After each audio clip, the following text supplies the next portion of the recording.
નમસ્કાર વિદ્યાર્થી મિત્રો, આપ સૌનું હું અમારી ચેનલ ઉપર હાર્દિક સ્વાગત કરું છું। આજે આપણે ધોરણ 9 નો ચેપ્ટર નંબર 2 બહુપદીનું સ્વાધ્યાય 2.1 શીખવાના છે। So I hope you all are ready to learn exercise number 2.1. So students, you are very excited, I know.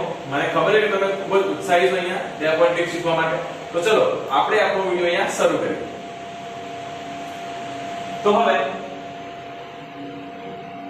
વિદ્યાર્થીઓ, સ્વાધ્યાય 2.1 ની પહેલા આપણે અહીંયા માહિતી જે છે બહુપદી વિશે ભણી ચૂક્યા છીએ કે ભાઈ પદ કોને કહેવાય, ચલ કોને કહેવાય, દ્વિઘાત બહુપદી, ત્રિઘાત બહુપદી, સુરેખ બહુપદી કોને કહેવાય, બહુપદીનો ઘાતાંક કોણ હોય, સહગુણક કોને કહેવાય, આ તમામ શબ્દો વિશેની માહિતી આપણે આપણા લાસ્ટ લેક્ચરમાં મેળવી ચૂક્યા છીએ અને એની લિંક તમને ડિસ્ક્રિપ્શનમાં મળી જશે। ડિસ્ક્રિપ્શનમાં તમને અહીંયા એ લિંક મળી જશે। ત્યારબાદ અમારી YouTube ચેનલ, અમારી પોતાની ઈ-લર્નિંગ એક એપ્લિકેશન છે જે Google Play Store ઉપર અવેલેબલ છે અને ટેલિગ્રામ ચેનલ પર તમે અહીંયા ડિસ્ક્રિપ્શનમાં એની લિંક મૂકેલી છે, તમે તે ડેફિનેટલી ડાઉનલોડ કરી શકો છો અને અમારી ચેનલને સબસ્ક્રાઇબ કરી શકો છો। સો don't forget two subscribe my channel. Subscribe કરો, તમારા મિત્રો સુધી પહોંચાડો। અહીંયા આ ફ્રીમાં વિડિયોઝ છે, જેટલું જ્ઞાન મળે એટલું મેળવી લો અને બીજા વિદ્યાર્થીઓને પણ મદદરૂપ થાઓ। સ્વાધ્યાય 2.1 ની શરૂઆત કરીએ। અહીંયા સ્વાધ્યાય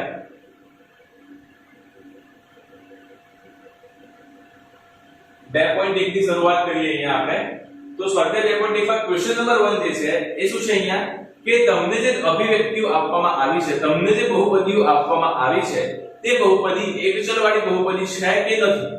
આપેલ બહુપદીઓ કે આપેલ અભિવ્યક્તિઓ એક ચલવાળી બહુપદી છે કે નથી, આપણે એ ચકાસવાનું છે। તો ભાઈ ક્વેશ્ચન નંબર 1 જે છે એ આપણો કયો છે અહીંયા,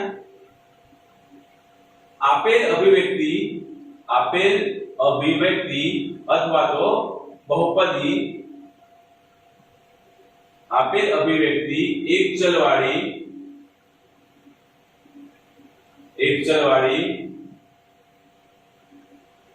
બહુપદી છે કે નહીં તે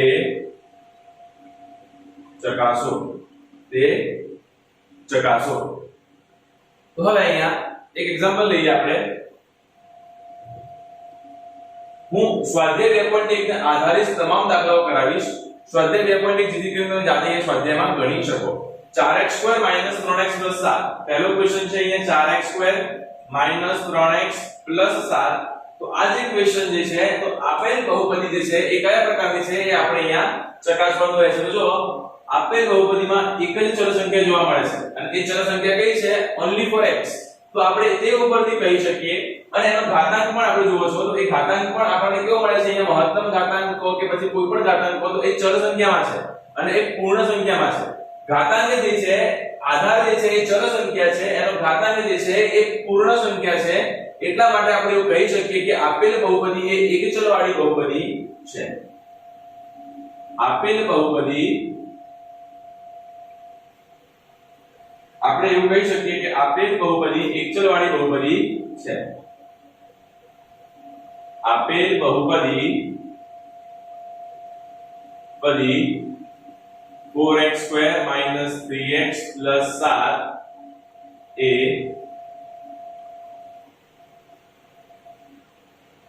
એક ચલવાળી બહુપદી છે। આપેલ બહુપદી 4x² - 3x + 7 એ એક ચલવાળી બહુપદી છે। હવે શું કરીશું આપણે અહીંયા, નેક્સ્ટ કોઈ કારણ એવું લખી લઈએ અહીંયા, બહુપદીનો ઘાતાંક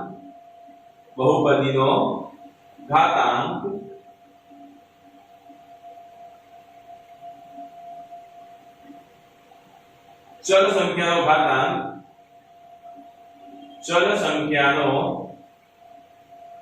ઘાતાંક 2 હોવાથી તે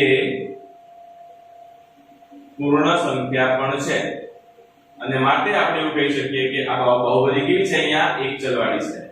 બીજું એક એક્ઝામ્પલ લઈએ અહીંયા, તો અહીંયા ધ્યાન આપજો। એક સેકન્ડ એક્ઝામ્પલ લઈએ અહીંયા, √3y - 4y² + 9 આ પ્રકારનું એક એક્ઝામ્પલ છે અહીંયા। તો હવે આપેલ બહુપદી અહીંયા પણ સેમ આપેલ બહુપદી એક ચલ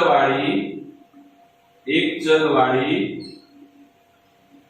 બહુપદી છે, કારણ ચલ સંખ્યાનો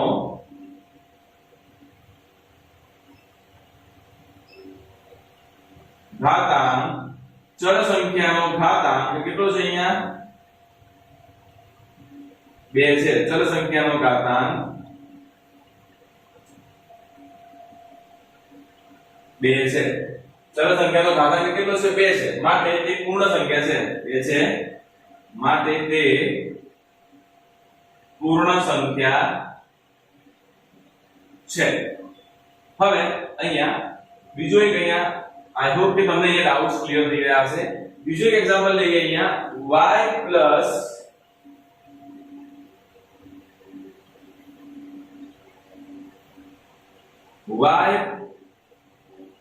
થર્ડ નંબરનું એક્ઝામ્પલ y plus 2/y². તો અહીંયા જો y plus 2/y² માં y² છેદમાં છે, તો ઘાત અને ઘાતાંકનો નિયમ શું કહે કે a raised to minus n is equal to 1/a raised to n. 1/a raised to n એટલે કે -n ઘાત હોય ત્યારે 1 ના છેદમાં a ની ઘાત કેવી હોય? પ્લસમાં હોય. એટલે કે અહીંયા 2 ના છેદમાં અહીંયા y ની 2 ઘાત પ્લસમાં આપી છે. જો આ y ની 2 ઘાત અંશમાં આવતી રહે તો એ શું થઈ જાય? y ની -2 ઘાત થાય. તો ઘાતાંક કેવો થઈ જાય? પૂર્ણાંક સંખ્યા થાય. ઘાતાંક કેવું થશે? અહીંયા પૂર્ણાંક સંખ્યા મળશે. તો આપણે અહીંયા કહી શકીએ કે આપેલ બહુપદી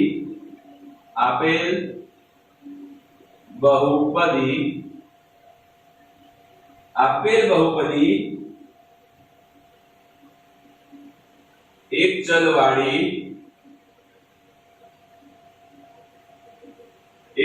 વાળી બહુપદી નથી. આપેલ બહુપદી એક ચલ વાળી બહુપદી નથી. આપેલ બહુપદી એક ચલ વાળી બહુપદી નથી.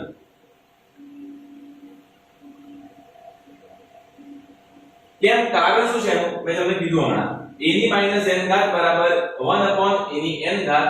તો જ્યારે ઘાતાંક અહીંયા પ્લસ હોય, હું જ્યારે એને અંશમાં લઈ જઈશ તો ઘાતાંક કેવો થઈ જાય? y ની -2 ઘાત થઈ જાય. તો અહીંયા જો ચલ સંખ્યાનો ઘાતાંક કેવો છે? અહીંયા ચલ સંખ્યાનો ઘાતાંક -2 હોવાથી પૂર્ણાંક સંખ્યા છે. એ શું છે? અહીંયા પૂર્ણાંક સંખ્યા છે. તો અહીંયા ક્વેશ્ચન નંબર 2 જોઈએ. હવે અહીંયા બાકીના દાખલા તમે જાતે ગણી શકો છો. અહીંયા ક્વેશ્ચન નંબર 2 શું કહે છે આપણને? અહીંયા કે x² નો સહગુણક લખો. ક્વેશ્ચન નંબર 2 છે સ્વાધ્યાયમાં x² નો સહગુણક લખો. તો હવે અહીંયા x² નો સહગુણક લખવો હોય તો આપણે શું કરીશું વિદ્યાર્થીઓ? તો એક એક્ઝામ્પલ લઈએ કે ભાઈ અહીંયા ફોર એક્ઝામ્પલ 5x² - 4x + 5. તો અહીંયા x² નો સહગુણક કેટલો થાય? 5. x² નો સહગુણક કેટલો થશે? અહીંયા 5. કેટલો થશે? અહીંયા x² નો સહગુણક કેટલો થશે વિદ્યાર્થીઓ? અહીંયા 5 થશે. ત્યારબાદ અહીં બીજું એક્ઝામ્પલ જોઈએ. અહીંયા તો શું થાય? અહીંયા 9x² - 5x + 17. 9x² - 5x + 17 ની વાત કરીએ અહીંયા તો અહીંયા x² નો સહગુણક કેટલો થશે? અહીંયા વિદ્યાર્થીઓ x² નો એટલે કે x² સાથે ગુણાયેલી સંખ્યા કઈ છે? 9. x² નો સહગુણક કયો થાય? 9. ત્રીજી વસ્તુ છે અહીંયા x - 81x² + 46. તો અહીંયા જો x² ની આગળની સંખ્યા છે એ કઈ છે? -81. તો x² નો સહગુણક કયો થાય? x² નો સહગુણક -81 થશે. -81 થશે. ત્યારબાદ બીજું એક એક્ઝામ્પલ લઈએ અહીંયા √3x - 5. તો √3x - 5 માં અહીંયા x² નો સહગુણક કેટલો થશે? અહીંયા x² નો સહગુણક જો વિદ્યાર્થીઓ ધ્યાન આપજો. અહીંયા 0 થાય કેમ અહીંયા આપેલ બહુપદીમાં x2 નામનું કોઈ પદ આપવામાં આવ્યું નથી માટે અહીંયા x2 નો સહગુણક કેટલો થશે અહીંયા 0 થશે તો આ આપણો હતો ક્વેશ્ચન નંબર 2 ત્યારબાદ હવે આપણે અહીંયા જોઈએ ક્વેશ્ચન નંબર 3 જોઈએ અહીંયા આપણો ક્વેશ્ચન નંબર 3 જે છે એ કયો છે આપણો અહીંયા ક્વેશ્ચન નંબર 3 35 ઘાતાંક વાળી દ્વિપદીનું ઉદાહરણ આપો દ્વિપદીનું ઉદાહરણ આપો તો જો અહીંયા 35 ઘાતાંક વાળી દ્વિપદીનું ઉદાહરણ એક્ઝામ્પલ આપણે અહીંયા આપવાનું છે તો જો અહીંયા પહેલું તો છે અહીંયા x2 દ્વિપદી એટલે અહીંયા 9x ની 35 ઘાત ઓછા 46 9x ની 35 ઘાત ઓછા 46 તો શું થશે અહીંયા હવે 9x ની 35 ઘાત ઓછા 46 કરો તો અહીંયા ઘાતાંક કેટલો મળ્યો અહીંયા 35 મળ્યો છે ઘાતાંક કેટલો મળ્યો છે અહીંયા 35 મળ્યો છે તો આપણે જે જોઈતું તે મળી ગયું પદ કેટલા છે અહીંયા બે બીજું એક એક્ઝામ્પલ લઈએ તો અહીંયા 91x ની 35 49 91x ની 35 વત્તા 49 અહીંયા પણ બે પદ છે એનો ઘાતાંક કેટલો છે અહીંયા 35 છે ત્યારબાદ અહીંયા બીજી એક એક્ઝામ્પલ જોઈએ 100 ઘાતાંક વાળી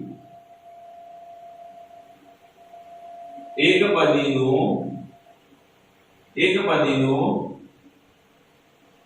ઉદાહરણ આપો 100 ઘાતાંક વાળી એકપદીનું ઉદાહરણ આપો તો હવે જો 100 ઘાતાંક વાળી એક જ પદીનું ઉદાહરણ આપવાનું છે અહીંયા 41 પાઈ x ની 100 ઘાત આપણે ઘાતાંક કેટલો બનાવવાનો 100 ત્યારબાદ અહીં બીજું એક્ઝામ્પલ જોઈએ અહીંયા 92 પાઈ x ની કેટલી ઘાત અહીંયા 100 ઘાત તમે એવું પણ બનાવી શકો 1/2 x ની કેટલી ઘાત 100 ઘાત 1/2 x ની કેટલી ઘાત 100 ઘાત તો આ તમામે તમામ એક્ઝામ્પલ જે છે અહીંયા 100 ઘાતાંક વાળી એક પદીના ઉદાહરણ છે પણ આ 100 ઘાતાંક વાળી એક પદીના ઉદાહરણ છે તો અહીંયા આ ક્વેશ્ચન 3 તમારા થઈ ગયા છે ક્વેશ્ચન નંબર 4 છે અહીંયા બહુપદીની ઘાત જણાવો તો હવે આપણે અહીંયા બહુપદીની ઘાત જણાવશું વિદ્યાર્થીઓ એમાં પહેલો ક્વેશ્ચન લઈએ અહીંયા 5x2 18x -9 તો અહીંયા આપણી પાસે ચલ સંખ્યા એક જ છે અને બે વાર આવી છે ચલ સંખ્યા અહીંયા તો એ ચલ સંખ્યામાં સૌથી મહત્તમ ઘાતાંક વાળી જે ચલ સંખ્યા છે એની ઘાત આપણે અહીંયા જણાવીશું તો અહીંયા બહુપદીની ઘાત કેટલી થશે વિદ્યાર્થીઓ અહીંયા આપેલ બહુપદીની ઘાત કેટલી થશે અહીંયા 2 થશે બીજું એક એક્ઝામ્પલ લઈએ √13x³ + 14x - 15 તો અહીંયા શું થશે બહુપદીની ઘાત કેટલી થશે વિદ્યાર્થીઓ બહુપદીની ઘાત અહીંયા કેટલી મળશે આપણને અહીંયા 3 મળશે કેમ ચલ સંખ્યાનો મહત્તમ ઘાતાંક 3 છે તો બહુપદીની ઘાત કેટલી મળે વિદ્યાર્થીઓ આપણને 3 જે છે બહુપદીની મહત્તમ ઘાત મળશે અહીંયા ત્રીજું એક્ઝામ્પલ લઈએ અહીંયા તો અહીંયા મળશે 1/2x + 5 તો અહીંયા આ x સંખ્યાનો મહત્તમ ઘાતાંક 1 છે તો બહુપદીની ઘાત કેટલી થાય વિદ્યાર્થીઓ અહીંયા બહુપદીની ઘાત કેટલી મળશે અહીંયા 1 મળશે ત્યારબાદ આ તો આપણો ક્વેશ્ચન નંબર 4 થયો કે બહુપદીની ઘાત જણાવો આપણો સ્વાધ્યાય 2.1 નો લાસ્ટ ક્વેશ્ચન છે ક્વેશ્ચન નંબર 5 ક્વેશ્ચન નંબર 5 કયો છે અહીંયા ક્વેશ્ચન નંબર 5 છે અહીંયા કે આપેલ બહુપદીનું વર્ગીકરણ કરો આપેલ બહુપદીઓનું શું કરવાનું છે અહીંયા વર્ગીકરણ કરો હવે વર્ગીકરણ કેવી રીતે કરવાનું છે અહીંયા એ જોઈ લઈએ તો સુરેખ બહુપદી સુરેખ દ્વિઘાત અને ત્રિઘાત સુરેખ બહુપદીમાં દ્વિઘાત બહુપદીમાં અને ત્રિઘાત બહુપદીમાં તો આ રીતે આપણે અહીંયા આપેલી બહુપદીઓનું વર્ગીકરણ કરીશું તો એ જો શરૂઆત કરીએ પહેલા એક્ઝામ્પલ થી અહીંયા એક્ઝામ્પલ લઈ લઈએ અહીંયા સમજૂતી માટે અહીંયા પહેલું એક્ઝામ્પલ છે અહીંયા 4x2 + 40 3x - 31 સો અહીંયા આપેલી બહુપદી જે છે એમાં જે ચલ સંખ્યા આપી છે એનો મહત્તમ ઘાતાંક જે છે કેટલો છે અહીંયા 2 છે તો અહીંયા મહત્તમ ઘાતાંક 2 હોવાથી આપેલ બહુપદી શેમાં આવશે અહીંયા કઈ પ્રકારની થશે અહીંયા દ્વિઘાત બહુપદી થશે તો અહીંયા આપેલ બહુપદી કયા પ્રકારની છે અહીંયા દ્વિઘાત બહુપદી છે ત્યારબાદ બીજું એક્ઝામ્પલ જોઈએ અહીંયા બીજું એક્ઝામ્પલ શું છે આપણે અહીંયા √5x + 9 તો અહીંયા x ચલ સંખ્યાનો ઘાતાંક કેટલો છે મહત્તમ ઘાતાંક 1 હોવાથી આપેલ બહુપદી સુરેખ બહુપદી છે કેવી થાય આપેલ બહુપદી કેવી થશે અહીંયા વિદ્યાર્થીઓ સુરેખ બહુપદી છે ત્યારબાદ બીજું એક્ઝામ્પલ લઈએ અહીંયા હજી એક એક્ઝામ્પલ લઈએ અહીંયા ફોર એક્ઝામ્પલ અહીંયા 141 x³ + 59x² - 444 અહીંયા આપેલી છે -4 તો હવે અહીંયા આપેલ ચલ સંખ્યાનો મહત્તમ ઘાતાંક કેટલો છે વિદ્યાર્થીઓ 3 તો આપેલ બહુપદી કેવી થાય આપેલ બહુપદી કેવી બહુપદી છે અહીંયા ત્રિઘાત બહુપદી છે આપેલ બહુપદી કેવી થશે અહીંયા વિદ્યાર્થીઓ ત્રિઘાત બહુપદી છે તો આ આપણું અહીંયા સ્વાધ્યાય 2.1 સંપૂર્ણ રીતે સમાપ્ત થાય છે અહીંયા વિદ્યાર્થીઓ સો આઈ હોપ વિડિયો પસંદ આવ્યો હશે તમારા મિત્રો સુધી શેર કરજો કોઈ પણ ડાઉટ હોય કમેન્ટ બોક્સમાં કમેન્ટ કરી દો અને હું મળીશ તમને નવા વિડિયોમાં નવા ટોપિક સાથે સ્વાધ્યાય 2.2 લઈને તમારી સામે જલ્દીથી પ્રસ્તુત થઈશ ત્યાં સુધી વિરામ લઈએ જય હિન્દ જય ભારત